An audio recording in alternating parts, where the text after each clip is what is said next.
boom boom boom boom boom boom. Oh, boom boom boom boom boom boom boom boom boom boom. Boom boom boom boom boom boom boom boom boom boom.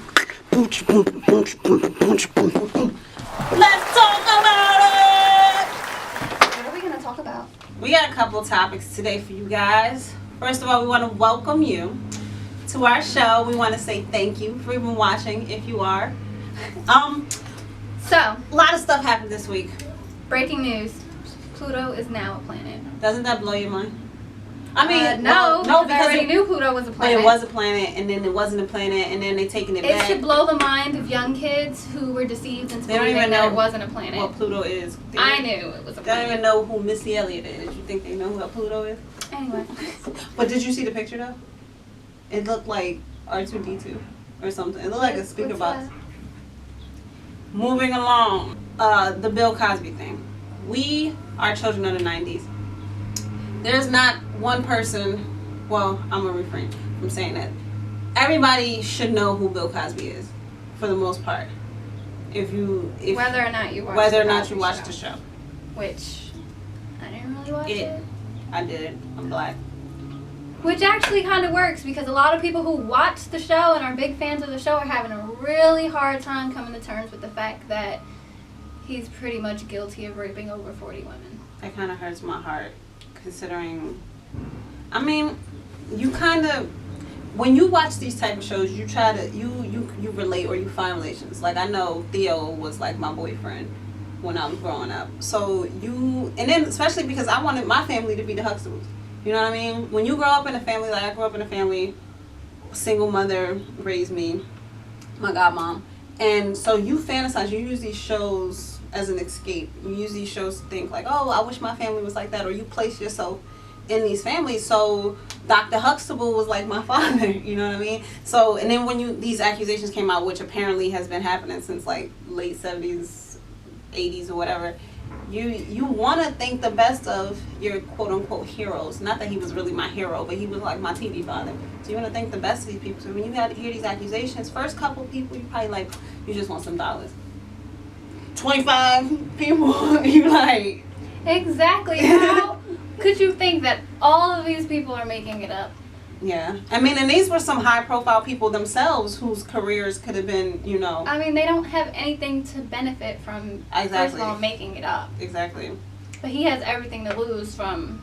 Admitting it. Yeah. But, I think a lot of people who were defending him were, like, innocent until proven guilty, which, I mean, I get. When I first heard the story, my reaction was just a neutral reaction. Like, if this is true, that's pretty messed up. Yeah. It wasn't, like, to his defense, like, everyone's lying. Yeah. It was just, like, the truth has a way of coming out. It will come out. Yeah. If this really happened, it'll come out. And it came out. But apparently, like, in the 70s, he was on a live talk show and joked about it. And that went over people's heads. Especially, and I don't know if at that point there were already accusations made against him, but if there were, I wouldn't necessarily joke about that and then allow it to be, not allow it, but for nobody to pay attention to the fact that he just said that. And there were transcripts from other, like, not secret, but things that we, the public, don't know about, meetings with lawyers and things of that nature with some of the accuser's lawyers, where he did say, like, I use Quaaludes to, you know, eat the pudding, you know, whatever. but and that was just, I don't know, but I mean, that's kind of messed up. It's kind of disheartening. Will it be hard to still watch The Cosby Show knowing what we now know about him? Does it make the Huxtables and everything that The Cosby stood for, like, kind of like a lie now?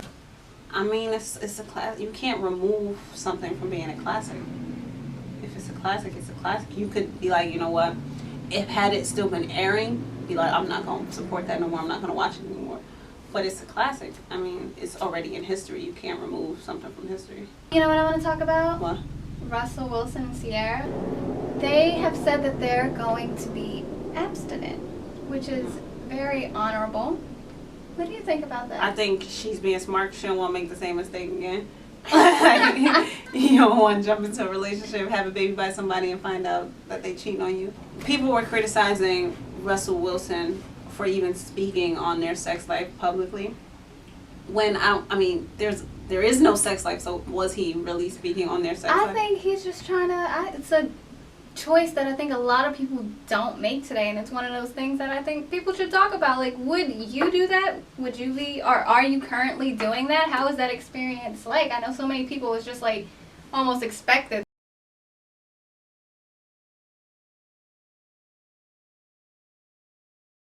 Welcome to the show. This is the segment when we're on the streets and we're talking to people and we're gonna attempt to make them feel a little uncomfortable. So let's grab our first victim. What's your name? This is Quay. All right, Quay. What's your ethnicity? I mix with a lot of things. You know, I got Filipino in me, a little bit of Polish, a little bit of Irish, you know, and some black too. All right, so he's black. I'm black. Yeah, black. He's black. All right. So Quay, I have some hard-hitting questions for you. Okay. The first one is, since you are black, how does it feel to be black? Like, not physically on your skin, but like, how does it feel to be black in America, I should say? I would say it's a good thing to be black in America. Also, it's bad at the same time. Good because you can come up, make you some money. Bad because there's like things like cops out here that'll kill a brother for no reason. Gotcha. If a plane crashes between the border of Georgia and Florida, where do you bury the survivors?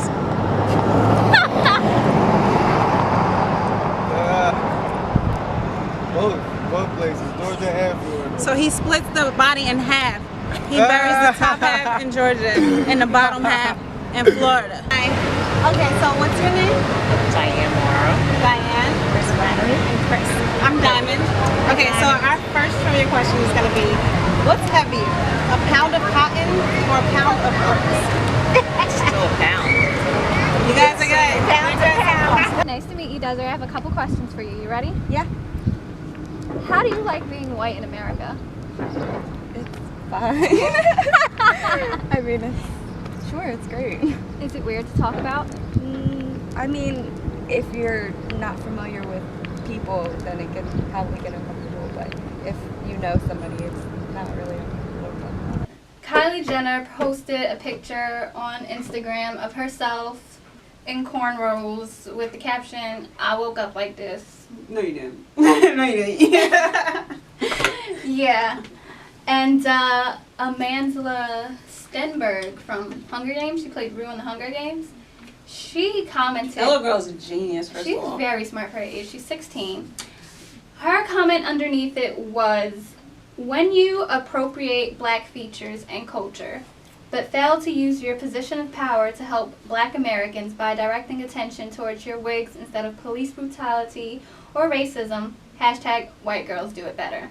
So a lot of people took issue with this. They were saying that Amandla was attacking Kylie. I don't feel like she was like, let me put my hair in some cornrows, let me try to be black, let me take a picture, quote, with a black singer, and like I don't think that was her intentions. And I mean, I do respect Amandla's statements. I do think it is an issue as far as cultural appropriation, and I mean, I don't think that was her intention either, but I don't think it was Amandla's intention to like attack Kylie. I think she's trying to draw attention towards something, and I think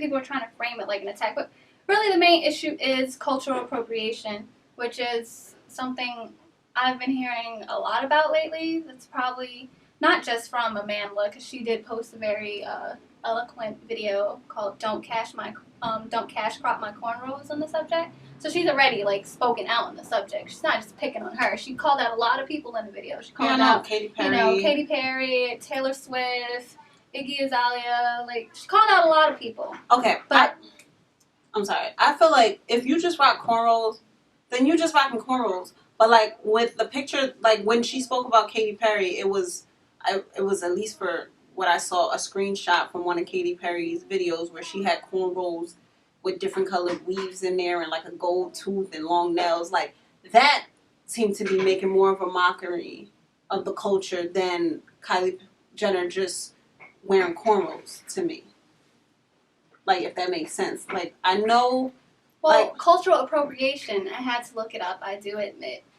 It's pretty much when, say, if you or I were to wear cornrows, it would be looked as negative. It'd be like, oh, she's ghetto, or why is she wearing her hair like that? Kind of like the whole thing with who was it? Zendaya. When she had the dreads. When she had the dreadlocks, it was she smelled like patchouli oil. But when the other girl had it, it was like edgy and fashionable. And that's what it is. That's what cultural appropriation is. It's when the black people when we wear our own hairstyles, it's seen as negative. But when a white person or someone from a different race adopts it, it's seen as cool and edgy and beautiful. And she's different. It's basically you like the black culture, but you don't like black people. In a way, what she was saying. What would the world be like if America loved black people as much as they loved black culture? Yeah. Which is, I agree with that, but to use, I feel like it was a trigger for her. Seeing a white girl in cornrows was a trigger for her. Like, I don't know if that was a proper example of, I don't know. I know what I'm trying to say, but like I said with the Katy Perry thing, I could completely see somebody being like, really? Well, with her, she literally just had like, and then I think I read other people. It's not the first time she's been in the news a few times for trying to seem black or whatever. Like when she posted that picture before, I didn't think anything was wrong with the picture, but basically it wasn't blackface, but her skin was it was brown, and the picture was like a fashion editorial or something. Her skin was brown, and it's like she wrote something underneath it, pretty much saying that she wished she was black, something along those lines, not specific. So why can't she wish she was black? So where's the line drawn between, I guess, having respect for the culture, appreciating the culture, and kind of trying to hijack it, like people claim Iggy was doing, or all the debate around Iggy? I feel like maybe they're just ignorant to the fact that we think that that's what they're doing. Their intentions may not be that. They may be truly admiring the culture and wanting to be a part of it in some way. Or like how people were getting on Iggy because she's an Australian girl trying to rap and be hip-hop. But I've never been to Australia. I don't know how hip-hop is put into their culture there. You know what I mean? Like, I just feel like people jump to conclusions. But you don't feel a problem with, I guess, basically her benefiting and making money off of the black culture, but not contributing in any significant way, or, speaking out, or using the fame that she's getting from taking from the culture and using that to do something positive. I'm not a huge Iggy fan. I by no means have ever heard all of the records on her album or anything, but I don't think she was sitting there rapping about being in Marcy Projects and stuff like, so you know what I mean? Like, I don't feel like she's jacking anything. She might speak a certain way or use a certain beat, or but I don't, like, she's not out here being fake. Like, you know what I mean? Like, yeah, so when I was kicking it in Marcy and I was drinking quarter waters, like, she's not doing that. You know what I mean? I feel like it's more or less like, I've never been to Texas. I'm not a country girl, but I appreciate country music. I like country music, and I want an acoustic guitar, and I would like to, get into the music. I would take offense if, say Taylor, I got big, and Taylor Swift was like, oh, she's trying, because that's not my intentions. I just appreciate the music. I appreciate the culture. You know what I mean? But I guess, like when I said with Katy Perry, or when people out here acting like, trying to mock us, that's what I would take offense to, rather than them just being like, oh, I really like how they live. I really like what they do. Why do we have to put a tag in a label and a this is mine and that's yours on everything when... That's a good point. Why can't we just, oh, What do you guys think? Is there a way for us, or what's the question?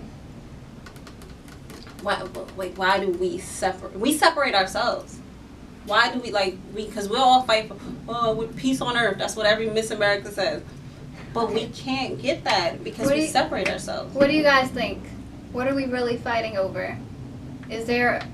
What's the difference between appropriating a culture and just appreciating a culture?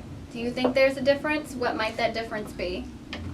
Yeah, I mean, there's definitely a difference, but in that case, I don't feel like that was what was being taken. That was what was happening. Yeah, I mean, I think it's a start. I think it's important for us to have these conversations. I think a lot of people feel uncomfortable even talking about it, or a lot of people are defensive on the topic. They feel like maybe they're being attacked whenever they wear cornrows, or people feeling like unappreciated. I think there's so much emotion in the topic that it's hard to talk about, but I think it's something that needs to be talked about so that, you know, people can be more comfortable with the subject. Yeah. Unfortunately, race exists and racism exists, and I'm not saying live with it, but there is a way that we can change it.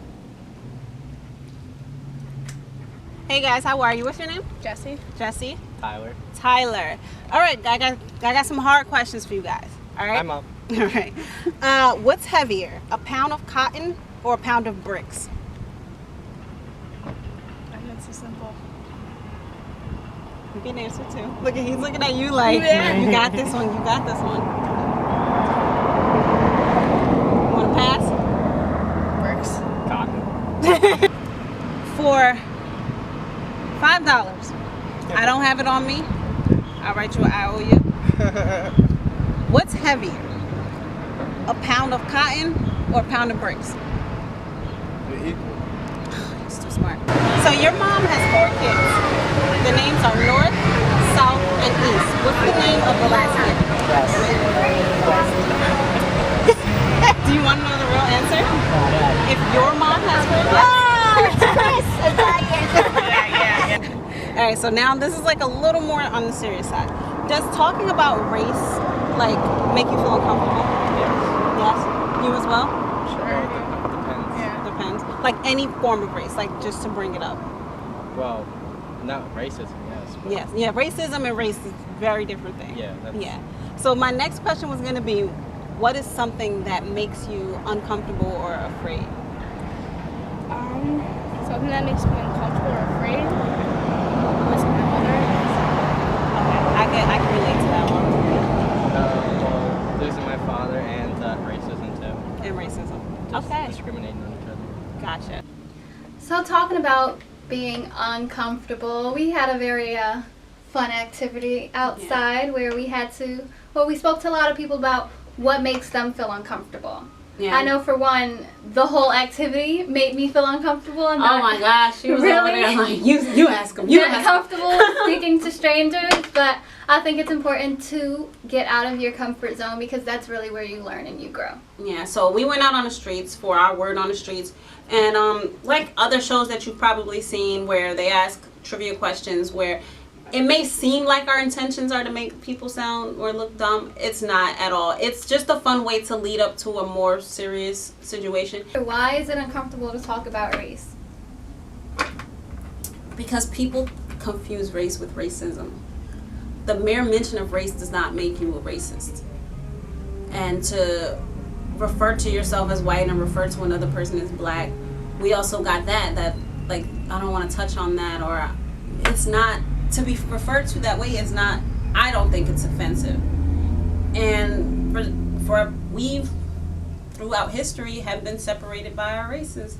So unfortunately we refer to one another as we identify with those races. But by any means we were not intending to make anyone seem racist or anything like that. Call me up. The show. There's a show actually starting on MTV, I believe on the 22nd. Next Thursday. Called White People, and I think it sounds very interesting. It's basically making a lot of people feel uncomfortable and kind of forcing them to actually talk about what it is to be white in America and white privilege and all of that uncomfortable stuff. And they really get to the bottom of that, and I think it's very great and important to start a conversation about it, get people talking about it, get past feeling uncomfortable so that, we can finally make some strides in solving the problems we have in America, right? Exactly. So at the end of each show, we're gonna try it's gonna be a call to action, but we're gonna call it our I Dare You. So in the questions that we asked some of these people was what made them uncomfortable or afraid or anything like that. So our call to action, this first show will be, I dare you to do something that makes you feel uncomfortable, that scares you. Not like if you're afraid of snakes, go stick your hand in a snake pit. Nothing like that. But I mean, more on the uncomfortable side. If you fear speaking Talking to people, for instance. start a Don't conversation make with a yourself stranger. feel uncomfortable and Start a talk to a conversation with a stranger. It's stranger. very hard, but it'll make you a better person. Yeah, it'll make you realize some things about yourself that you never have before. Have you realized anything about yourself? That you can do it. It's not that hard. Yeah, definitely that. It's me. I'm making You have myself the power. comfortable. You have the power. Until next time. Thanks for tuning in. Peace, Bye. love, and hair grease.